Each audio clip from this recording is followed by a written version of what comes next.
good morning students. This video is for grade 10th. Well, now you are enjoying your summer vacation, I know, but I just want to ask that how was the paper, kids? Was the video which I have shared last time helpful to you?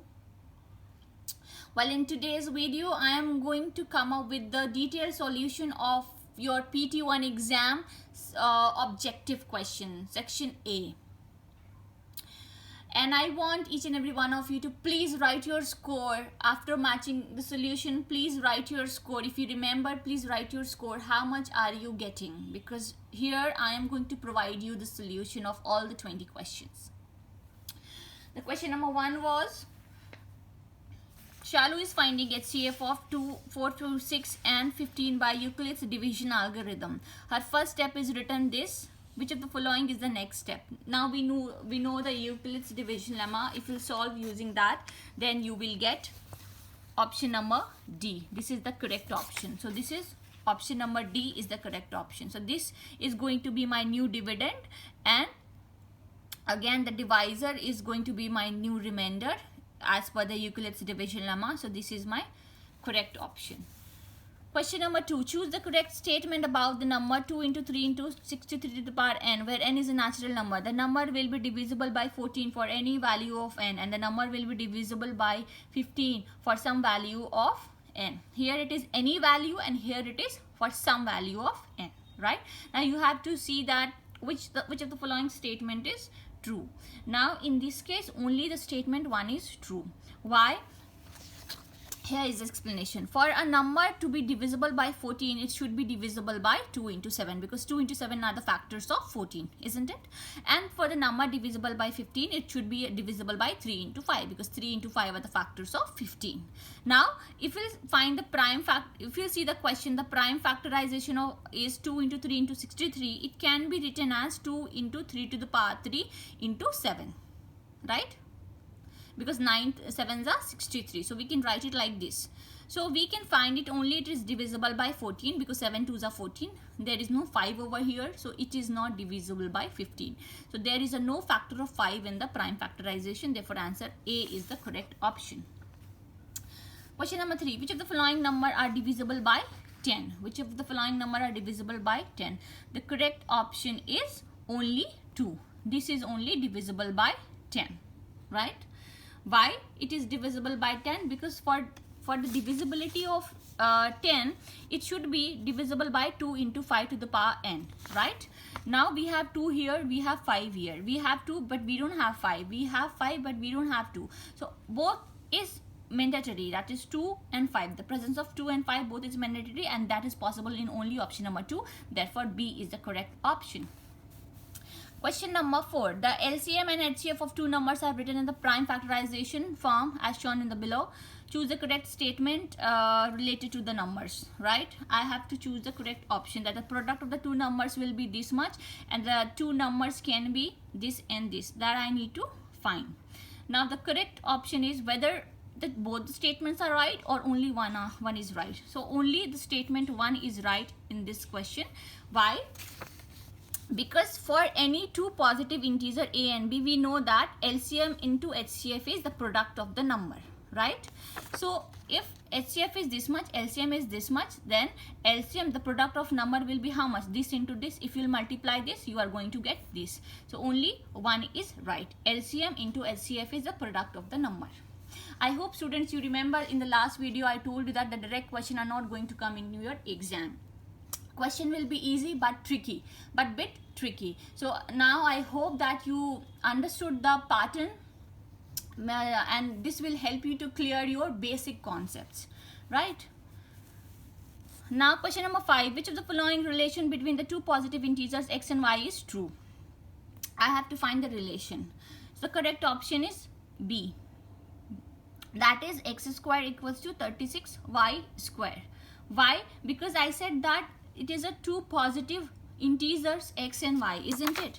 Now x and y are positive integers, so when we choose this option 5x square equals to y square, I'll get y equals to 5 equals to y square by x square. That is if I find the square root both the side, root 5 equals to y by x, which is not possible at all because x and y will form a rational number while root 5 is irrational, isn't it? Similarly, we can check for other options also, and at last we'll get B is the right option, because we should get rational number equal to rational number. Rational number cannot be equal to irrational. Here we are getting y by x equals to root 5, which is an irrational number.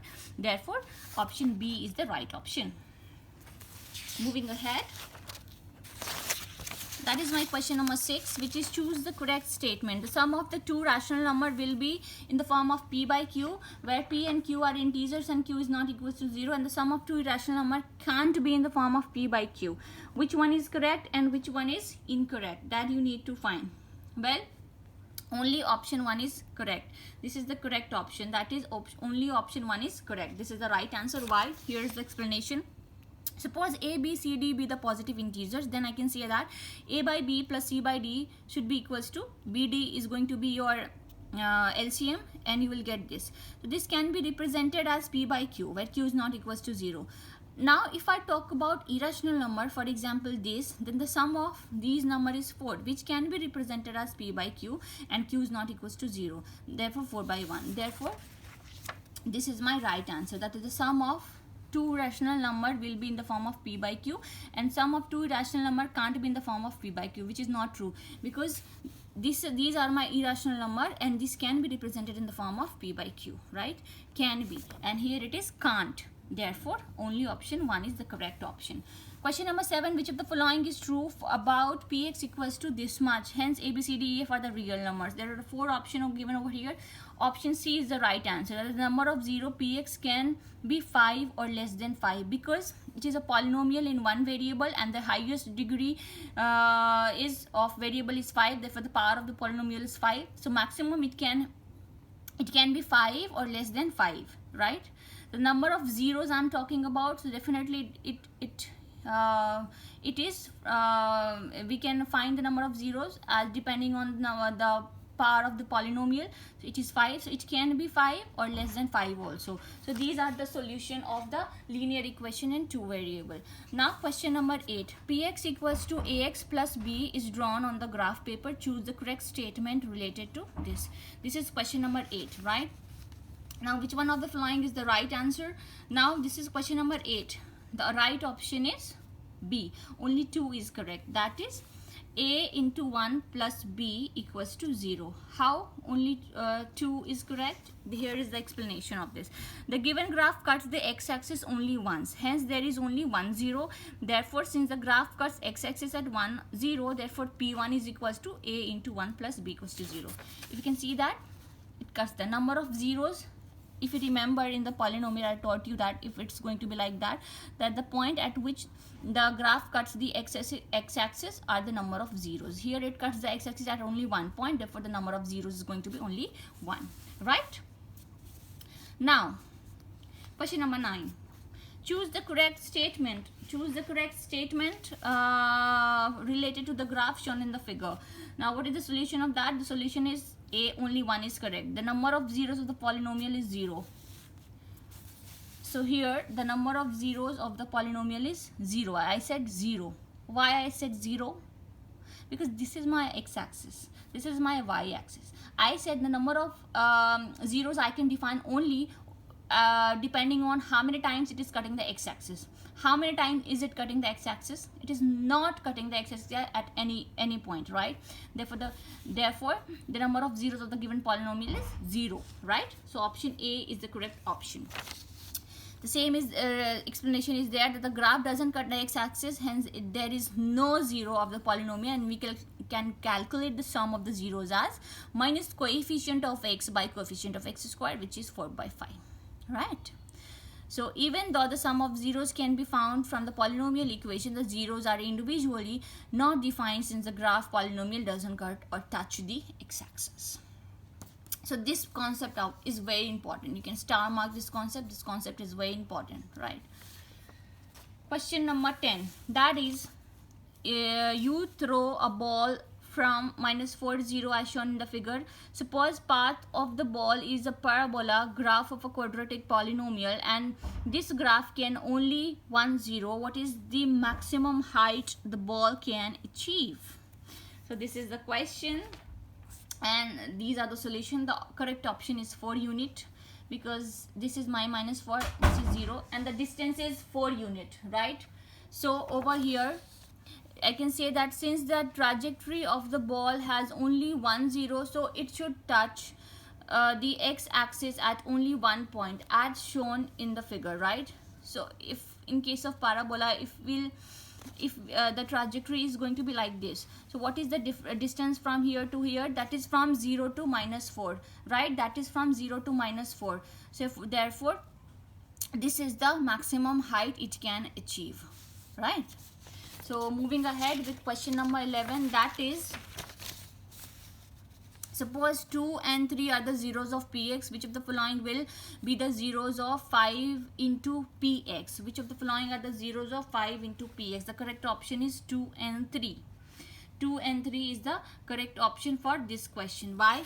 Here is the explanation. Since 2 and 3 are the zeros, hence p2 equals to p3 equals to 0. Right? So p5 into p2 equals to 5 into p3 equals to 0. So the zeros of 5 into px will remain as that of px. That's why A is the right option. Question number 12. A polynomial this is divided by this. What should be the expression in place of gx and rx? We know that that dividend equals to divisor into quotient plus remainder, isn't it? So this is x square minus 1 is my divisor, and over here this is my quotient. So definitely the first part of gx is going to be x cube, right? Now we have so many x cubes. Now what is the right one? So again, when you solve using long division method, you will get C is the right option. C is the right option. Here's the explanation for the same. So C is the right option. When you solve using long division method, you will get the answer. So you need to solve using long division method. Now the 13th question is, choose the correct option related to the division shown in the figure. Again the same thing. You have to follow over here. You have to use using long division method. Dividend equal to divisor into quotient plus remainder. If you use that, you are going to get answer as option number C, which is the third option, right? So here's the explanation. The same you can get it from the description part of the video. I'm going to provide you the detailed solution in the description part of the video, right? Later on you can match that. And please do not forget to write your marks in the comment box. Question number 14 is that in our class, the number of girls x is 35 more than the number of boys y. Total strength of the class is 72. Which of the following pair of the linear equation will help in finding the number of girls and boys? So these are the question. Here is the graph. Sorry, there's no graph. So you need to find, right? Now 35 and 72. Now when you get question like that, try to equate that. So the correct option is B. How? Because in the question says there are 35 more numbers of girls, 35 more number of girls than boys. X minus y equals to 35, and the total strength equal to number of girls plus number of boys equals to x plus y equals to 72, right? So if you will form that equation, then 14B is the right option, right? So two equation, if you correlate that, if you form, this is the right option. Question number 15. The following figures show a pair of linear equation are drawn on the graph. What can you say about the solution of the pair of the linear equation? This I told you that there are possibilities of coming that kind of question. Similarly, the graph, is it going to intersect? Is it parallel? Is it overlapping? What? It has only one solution, because if you extend it, then definitely it's going to intersect. It is a converging line, right? It will converge further if you extend it. Therefore there is only one solution, because it's going to intersect at only one point, right? So this is the solution. Now the 16th question is, the solution of the pair of linear equation is given as 1 2. One of the linear equation is given as this. What can be the other linear equation? See, the pair solution is already given, right? The option is D. All 1 2 3 and 4. Why 1 2 3 4? Because 1 2 is the solution of the pair of linear equation. It should satisfy both the equation of the line. Hence all the given equations satisfy by point 1 and 2. That is, if you put 1 and 2 at place of x and y, you will see that 1 and 2 satisfy this equation also and these equations also. Therefore 1 2 3 4 all are correct, and option D is the right option. Now moving ahead with question number 17, that is, a pair of linear equation is given as shown in the figure. What can you say about the solution of the equation, right? So these are the pair of the linear equation. You remember I told you to recall the concept of a1 by a2 equal to b1 by b2 equals to c1 by c2. Now using that formula, if you solve that, the correct option is option number A, that only one solution. Using that criteria, a1 by a2, that is p by 3. P by 3 is not equal to b1 by b2, which is minus 3 by p. It's not equal to. So this is the criteria for only one solution. So A is the right option. Question number 18, a pair of linear equation is given as shown in the below. The pair of the linear equation has no solution. No solution. So what is the criteria for no solution? We know that this is a1, a2, b1, b2, c1, c2, right? If we'll move to that side.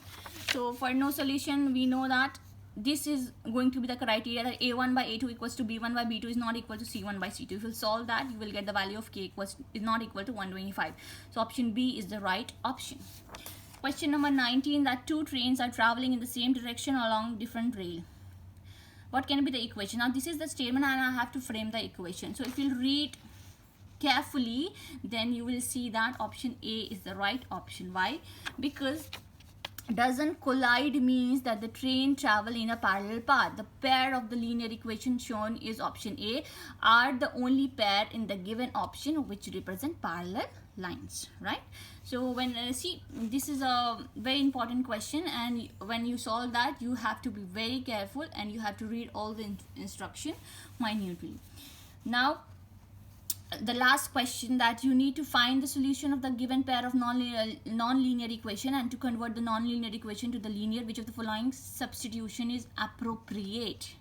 Now in case of appropriate, I said that whatever you have as a denominator, take entire with some other variable. So I'll take 1 by x minus 1 with some other variable which is s, and with 1 by x y plus 1 with some other variable t. So definitely the answer B. This is the idea of substitution method, in which we take the entire variable which are presented at the denominator with some other variable. So this is the right option.